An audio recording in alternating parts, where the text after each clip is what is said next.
Hello, everyone. We're just waiting to the attendees to enter to this meeting. Just a little bit more. In less than a minute, we will start this session. Thank you for your patience.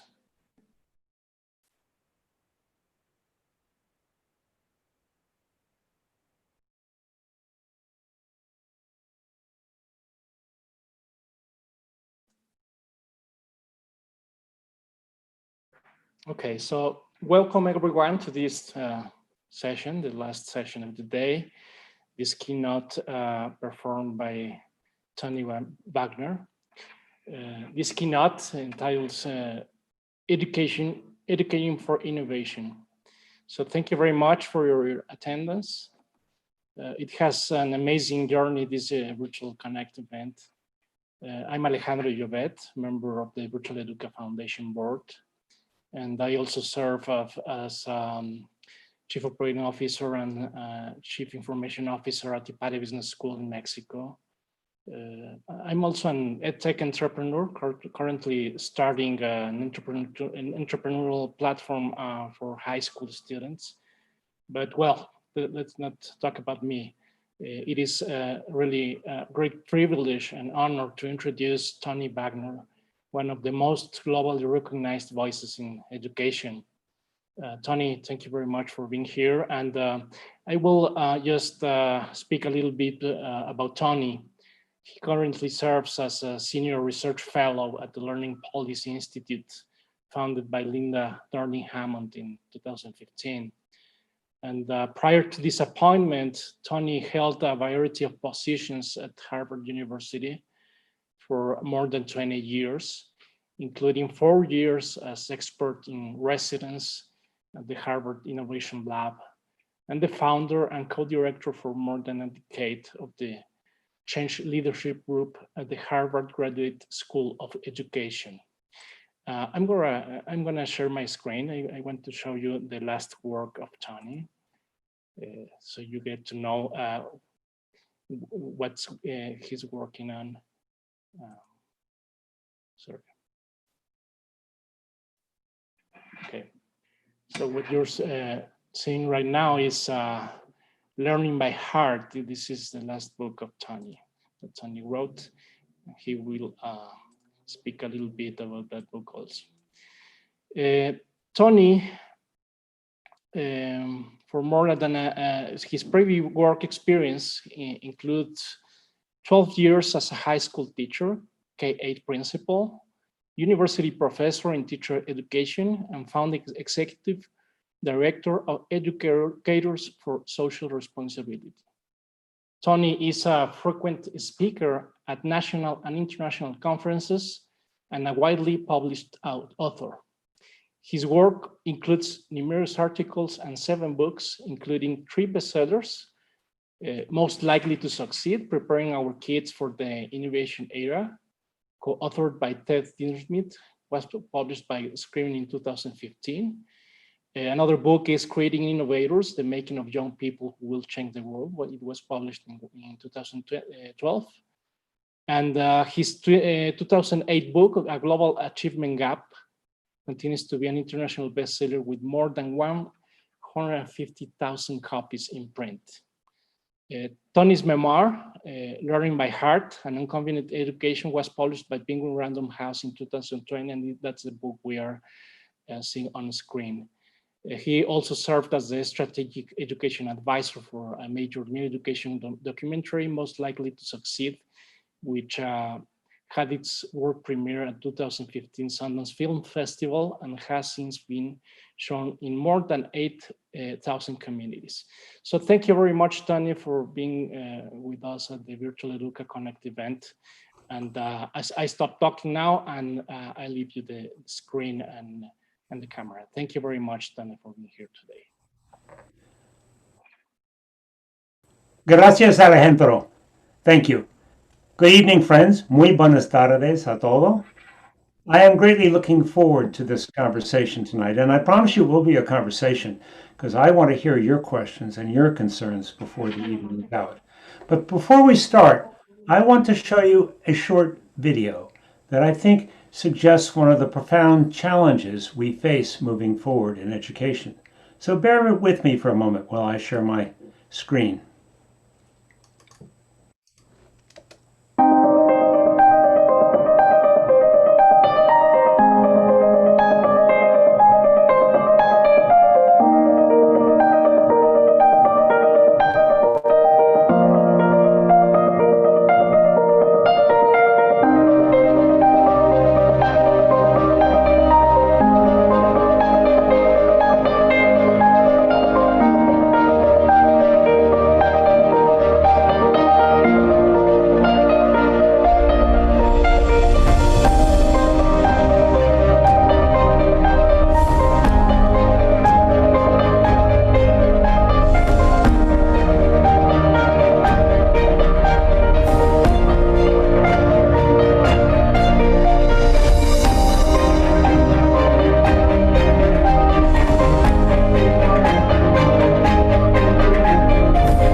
This evening, I want to talk with you about two essential challenges that I believe we face today as parents, as policymakers, and as educators in preparing all young people for a new world.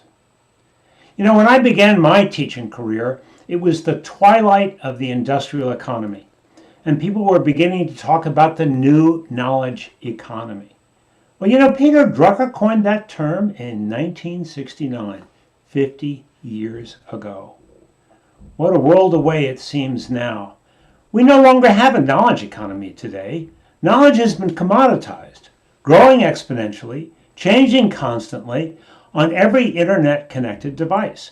The world will no longer pay you for your knowledge. The world no longer cares how much knowledge our students have. What the world cares about is not what our students know, but what they can do with what they know, which is a brand new and completely different problem. And the problem has very immediate employment implications for our young people today and going into the future. You know, 10 or more years ago, Google, as an example, used to only hire kids with diplomas from the very finest universities all over the world, and only interview those kids, those graduates, who had the highest grade point averages and test scores. Well, along came Laszlo Bock about 5 years ago and analyzed the data like a good Googler. He was vice president for people operations and discovered that those smart people weren't, in fact, the most productive people at Google. That, in fact, the skills you need to succeed in a competitive academic environment bear absolutely no relationship to the skills you need to succeed in today's innovation era. Right now, today, Google doesn't ask you if you have a college degree or where you went to college or what your grade point average was. They don't care. 15% of their new hires don't have a baccalaureate degree at all. And they interview through interviews. They hire through interviews, trying to understand what was a complex problem that you've solved. When was a time you failed? How do you work together with others? And so on. So how do we prepare people, all young people, for the innovation era that we live in today? That's the first challenge I want to talk about. Now, let's get a couple of things clear. What is innovation? Well, there's two kinds of innovation I discovered. This comes from my book that's now in 18 foreign languages called Creating Innovators, the making of young people who will change the world. Well, one kind of innovation is bringing new possibilities to life. Think Steve Jobs, iPhones, Mark Zuckerberg, things of that sort. Well, I don't believe you can educate someone to be a Mark Zuckerberg or a Steve Jobs or a Bill Gates. In fact, all of them, as you may know, were college dropouts.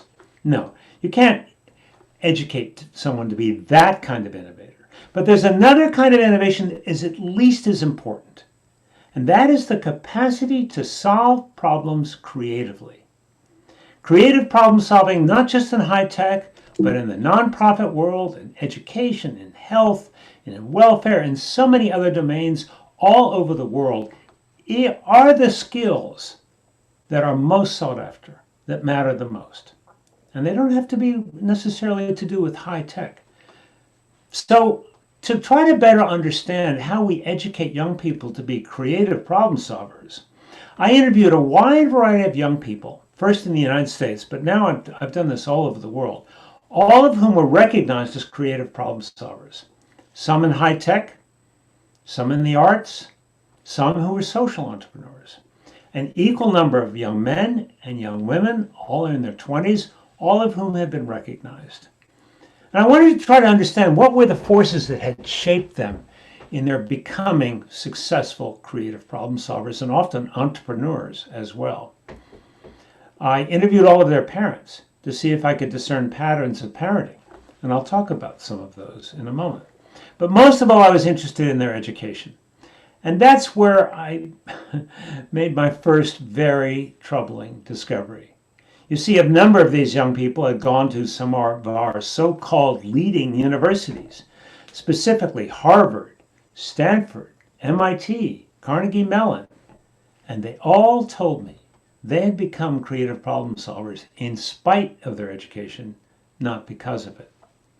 But then I asked them, weren't there any educators that had made a difference in your life? And yes, they could all name at least one. And those teachers were from kindergarten through graduate school.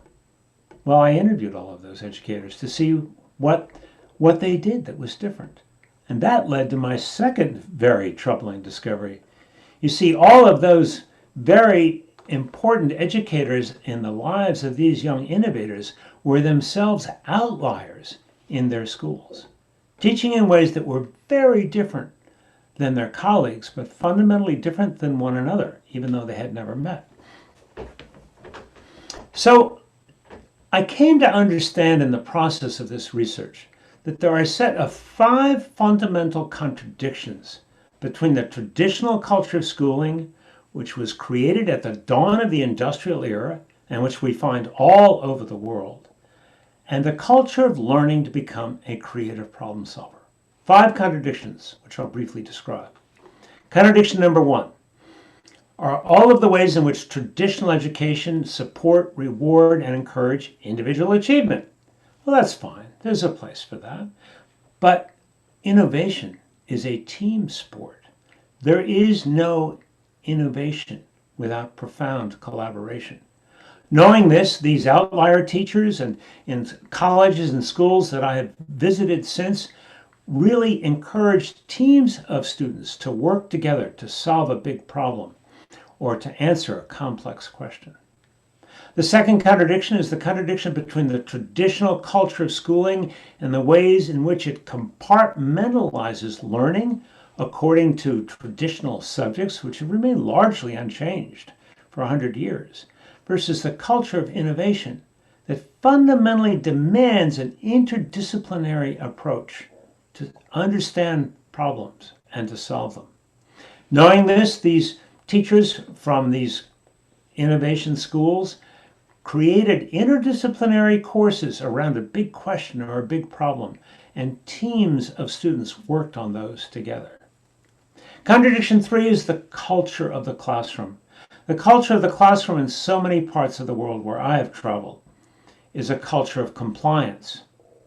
It's a culture of silence, where there's only one person in the room doing all the talking, and that's, of course, the teacher. Whereas in the classroom that develops young innovators, there is an emphasis on questioning authority, questioning received wisdom, and where the teacher sees his or her role primarily as that of a performance coach, coaching students to higher performance standards. Contradictions 4 and 5, I think, are the most challenging of the world. Contradiction 4 is all about the F word in schools. Failure. The hardest thing that can happen to anyone, the worst thing that can happen to anyone. How do we decide whether or not someone fails? Well, we make a bell curve, and if someone has made more mistakes than anybody else, they fail. If they've made nearly as many mistakes, they almost fail, and on and on and on. In other words, we decide who succeeds or who gets the A's and who doesn't by the number of mistakes they make. But here's the problem. Innovation demands that you take risks, that you make mistakes, and that you fail. I went to IDEO, the most famous design company of the world, and discovered that their motto, their company motto, is fail early, fail often. Other companies talk about failing fast, failing forward, failing cheap, failing smart, but failing. Why do these innovation-driven companies talk about failing?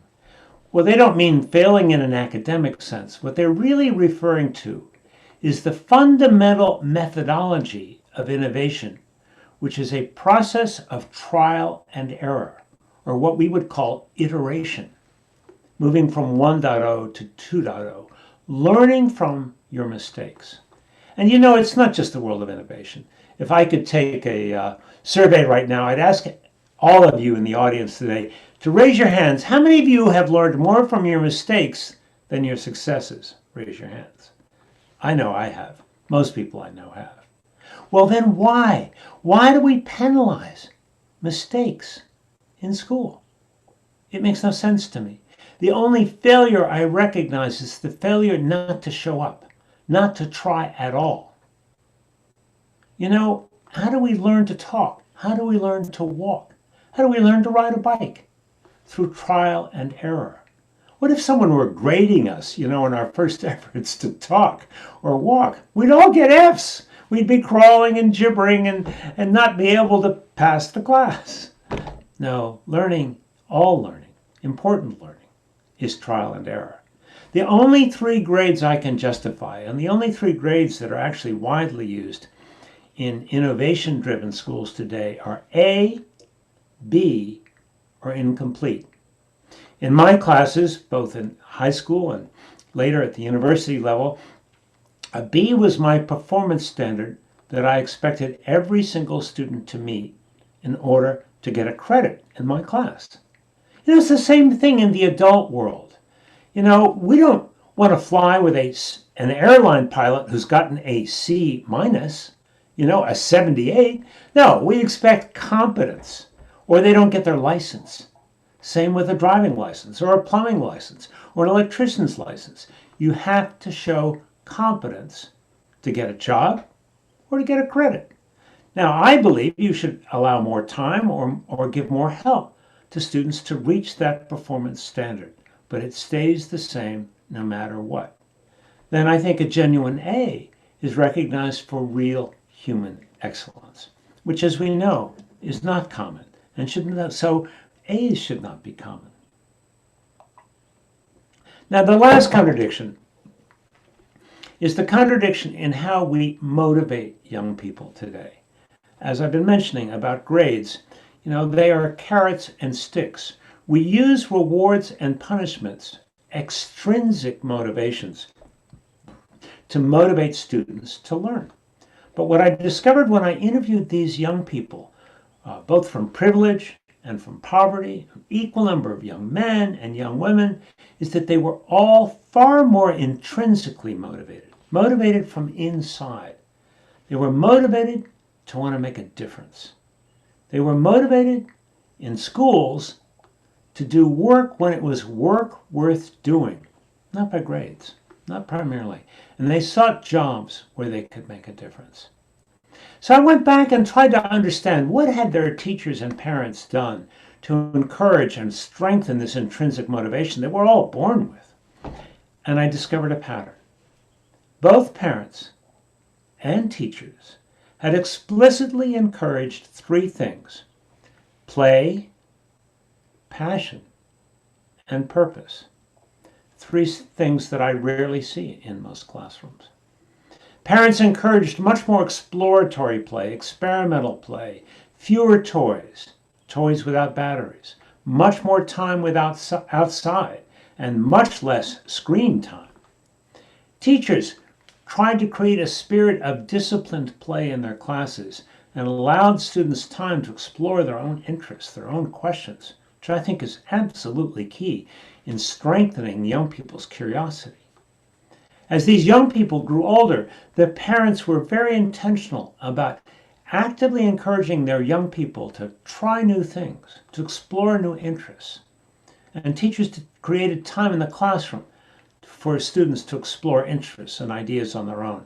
Because both parents and teachers understand that one of the most important outcomes from education is what we sometimes call grit or perseverance or tenacity. It's often said that you become a master at something only after putting in 10,000 hours of work. Well, how are you motivated to do that? Well, people haven't written so much about that. But when you look closely at those people who have put in 10,000 hours of work, it's not because some parent nagged them. It's because they had a passion for what they were doing. And what these parents and teachers hoped is that curiosity would become interest, and interest might grow into passion.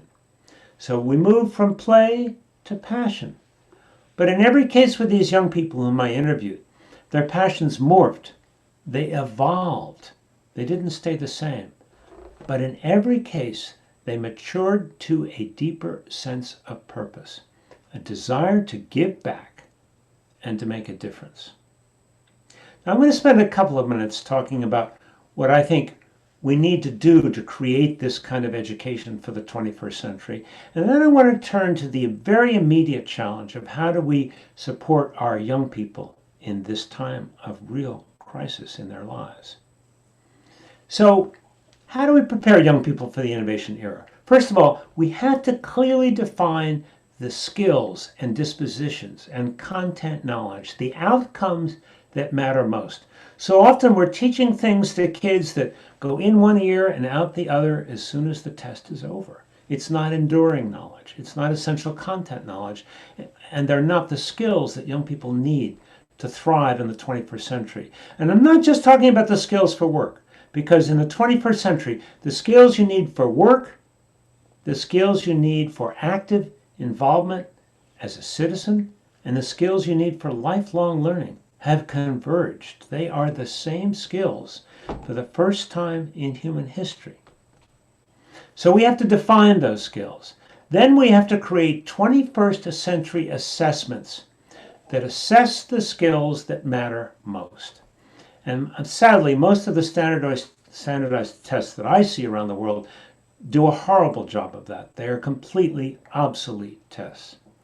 Then the next thing we have to do is incent educators to become innovators, to take risks. And we do that, I think, by creating innovation funds, whether it's at an individual school level or at a district level or at a state level, funds where teams of teachers can apply to create new courses or new approaches to assessment using digital portfolios or exhibitions of mastery, which is now widely done in some schools. So those are three very essential steps: defining the new skills, the new content knowledge, the new dispositions that matter most today for work, learning, and citizenship.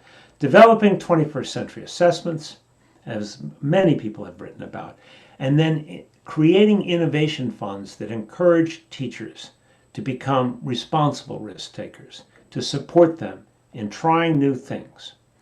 Obviously, as a part of that, we will revamp teacher training. If we create model schools that are modeled after the things I've just described, those should be the places where teachers become trained in new ways.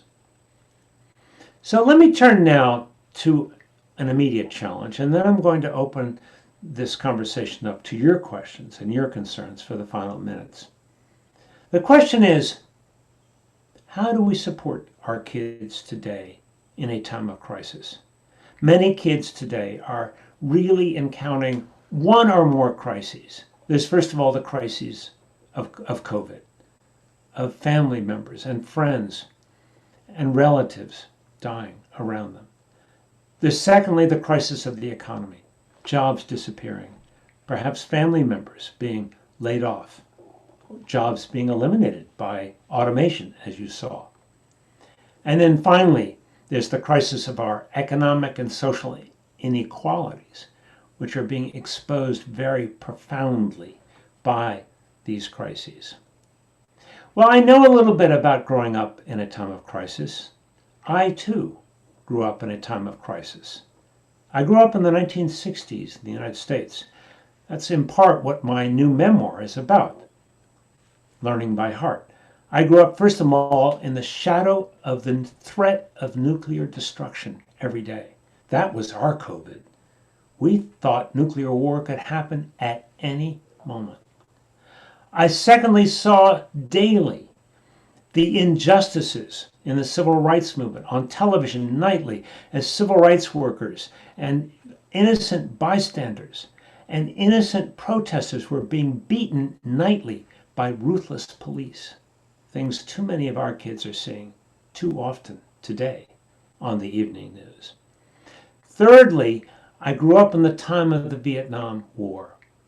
And I grew up in a time where we were being drafted to go to a war that many of us felt was illegal, illegitimate, unconstitutional. And so we all struggled with what to do. More profoundly, it was a time of such upheaval. The challenge we really faced was, how do we make sense of this? How do we make meaning of these multiple crises that surround us every day? And how do we forge and find a meaningful life in the context of these crises? And that is exactly the questions our young people face today. Well, over time, I found three answers for myself. And I think that exactly the same three answers our young people need today.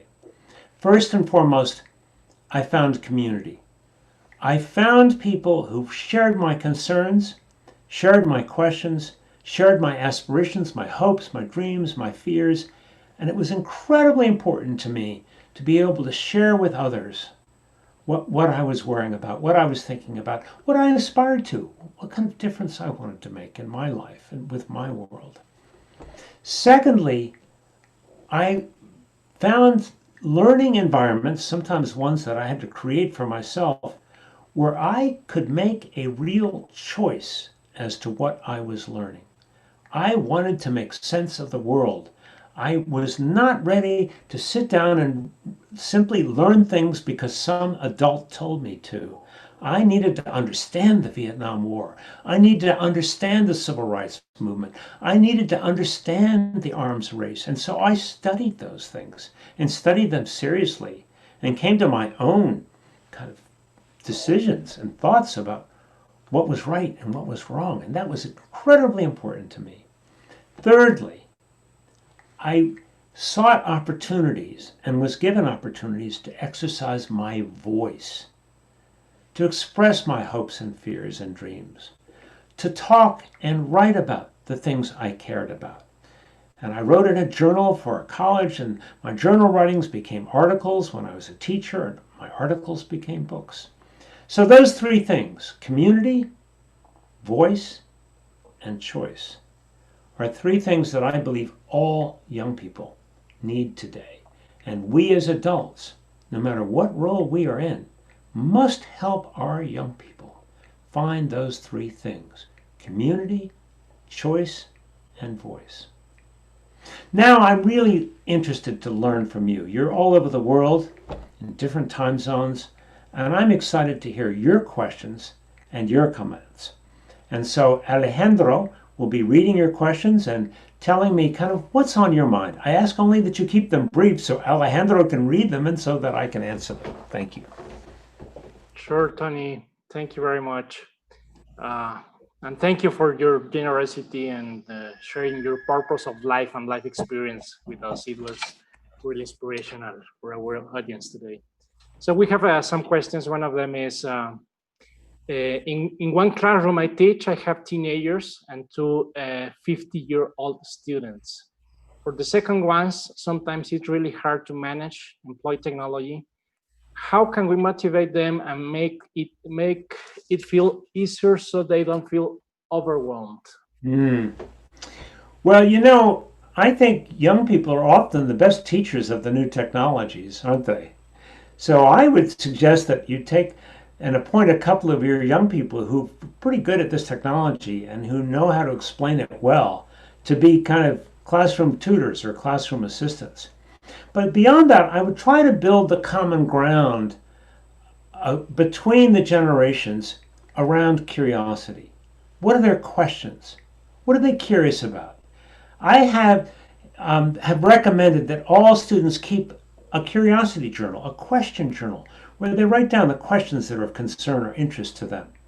And that periodically a teacher meets with each student and has the student circle the question or concern that's uppermost on their mind, or share them out with the class. And I think we'd be really pleasantly surprised to find how much common ground there is in the kinds of questions we're all kind of wrestling with today. Thank you, Tony. We have another question here. How do we motivate students coming from emotionally unstructured families where there are aspects interfering against learning? I think that's one of the most toughest, most difficult challenges we as educators face today. And I don't have any easy answers for you. But in my first 5 years of teaching secondary school, I taught at-risk students, students who came from very difficult environments. And what I simply tried to do was understand what interested them, what motivated them, what they were curious about, what is it that they wanted to learn, and I tried to make space for that because I believed that they were going to only engage with learning, only engage with reading and writing and with school if they had something they felt was worth learning. So our kids come, you know, in so many ways injured, and the first thing we do, of course, is we listen. We try to understand and we try to empathize for their pain and their concerns. But then we try to find what is the spark of curiosity, of interest, of imagination that can help them go past their own pain and suffering and engage in worthwhile learning. All right, we have another one here. How to promote the transformation of gaming, I guess, into passion? Or is it innate and some students never choose the change? I don't know. I can tell you an interesting story. My son, when he was 12, had a passion for cracking Apple computer games. This was back in the Apple II days, and you know, he didn't go to school. I mean, he just skipped school. He didn't study. He never studied. He dropped out of high school.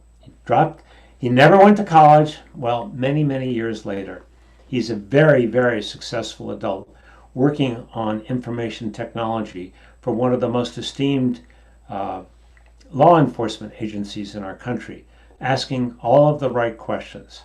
So, you know, young people evolve. You can't think that just because some kid is passionate about cracking games or playing games when he or she is 12. That's going to be their life.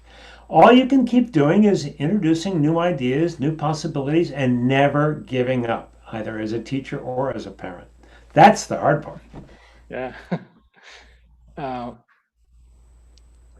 This is an interesting one. What would you recommend to teachers and parents in the pandemic context for encouraging play, purpose, and passion on students so they keep motivation from the inside? Well, as I mentioned, I really like the idea, and a lot of people have tried this and told me it worked, of having young people keep a question journal where they write down the questions or concerns that they have. It goes back to, voice and sort of, I am concerned about, what do we do about inequities? Or I have a question about how we're going to find a cure for COVID. These kinds of things. And then give young people opportunities, time to explore their own questions, to do their own research, to explore their concerns, and to bring that research back to the class to share. I think we need to apportion a part of every class time, no matter how rigid the curriculum is, to young people being able to ask their own questions and do their own research and share the results with their peers. All right. Another one who I think it is related to the last one. How can we close the gap or the inequality, being unable to teach several students who lack the means to communicate online? I guess that this is on the pandemic context. Of course. Yeah. I wish I had an answer to this question. I mean, I deeply believe these crises, these three crises I named, call for new forms of leadership. I live in a very rural area where teachers and parents have to drive miles to go find an internet connection at a rural library somewhere, or perhaps at a school. There are profound inequities all over this country. And the United States is, in many respects, the capital of so many of these inequities. I think all we can do is allow young people, again, the voice and the choice, allow them the opportunities to explore these inequities. Don't be afraid to let them ask questions, discuss and debate the solutions themselves, because they are the future leaders. And we must support them in those explorations. Yeah. Yes, Tony. There is another question. It is somehow related to the last one. And I think Ingrid Butch, I don't know where she's from, but she's asking this question. And these questions are being asked all the time. And I think that's one of the reasons why people from all over Latin America and Spain and Portugal come to this kind of events from Virtual Educa, seeking for this type of answers. So she's asking how to promote educational innovation in countries with a lack of economical resources and educational resources. I think the important thing is to help business leaders understand, and policymakers both, that innovation is the economic engine of the future in all countries. A growing number of countries are not going to be able to supply a decent way of life for the majority of their population just through resource extraction or through primary industries. More and more, it is the value-added industries, the value-added jobs that provide the middle-class way of life. And that requires a different kind of education. So I think the real challenge is for us to realize we don't live in a knowledge economy anymore. It's not how much you know, it's what you can do with what you know. And so that is a very different education challenge. So if we're going to educate a growing number of young people to be creative problem solvers, to be innovators, we need to all understand this is the new world, this is the new reality for which all young people have to be prepared in every single country. And so we as educators have to, first of all, educate ourselves. What's the problem? We made this film, as many of you may know, called Most Likely to Succeed, about the innovation era and about the kind of education that it requires in order to help communities understand and come together to talk about the key questions of preparing all young people for the innovation era. So I speak now not as an economist, but also not merely as an educator. I'm not just speaking about what is humanistically right for young people. Of course I am. But I'm also talking about what is economically necessary for countries. And I think we have to speak both languages. What is humanistically right, what is economically necessary. Okay, we have a lot of comments and congrats and thank you. Thank you very much for your conference. We have also a lot of comments about the play, passion, purpose formula. I think they loved it. Thank you very much, Tony. We have another question here. Would you consider that more humanistic preparation should be more relevant in the modern education beyond the technical knowledges? Well, you know, what is so interesting to me about the innovation era is that we don't know what kinds of skills and talents are going to be required. You know, in the assembly line era, the industrial, it was very clear. The only skill you needed was to show up on time and obey orders, right? That's how you got a job, right? And you stayed on the assembly line. In the knowledge economy, it was pretty clear as well. How do you get ahead in the knowledge economy? By knowing more than the person next to you. Well, today, we reward all kinds of diverse talents and skills and personality types. So there's no formula for success in the innovation era. And so I deeply believe that education must be about the fullest development of every young person's human capabilities. I think that's going to solve our economic challenges as well as our humanistic challenges. We have a couple of minutes more, so we can not end up on time. We have another question here. It says community choice and option. To what extent is a teacher prepared to give these tools to his students? And maybe I would add what kind of tools a teacher could seek for delivering community choice and option. Well, I'm not quite sure I understand the question. I do believe choice in education is important for the simple reason that some parents are not comfortable with more informal or more innovative approaches to schooling. And if they want a more traditional approach for right now, for that particular child, I think we have to permit that. One size does not fit all. And that's another message of my memoir. I did not fit any of the patterns in the 1960s for schooling. I dropped out of secondary school once. I dropped out of college twice.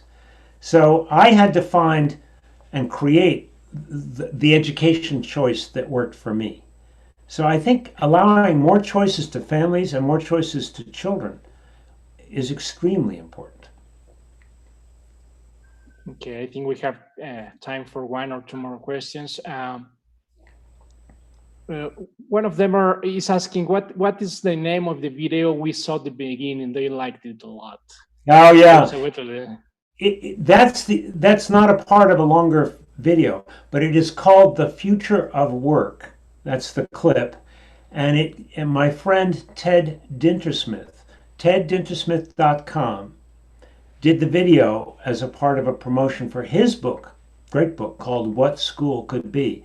So if you go to teddintersmith.com, you can download that video. And if you have trouble with it, finding it or something, email me, tony@tonywagner.com, and I'll see if I can help you. And if we don't get to some of your questions or concerns tonight, that's how to reach me as well. Thank you very much, Tony. I think, well, we're almost done. Thank you very much for your keynote and your presentation and sharing with us all your lifetime experience.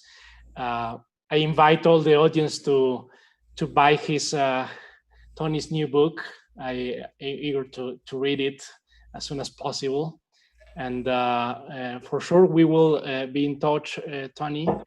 And thank you very much for everything. And thank you to all the audience for participating in this last session. We had more than 600 participants. Thank you very much. Gracias, Alejandro. Con mucho gusto, señor. Nos vemos, hombre. Hasta luego. Thank you all very much for tuning in tonight. I hope our paths cross sometime, and I wish you the best in these times of challenge and crisis. Thank you very much.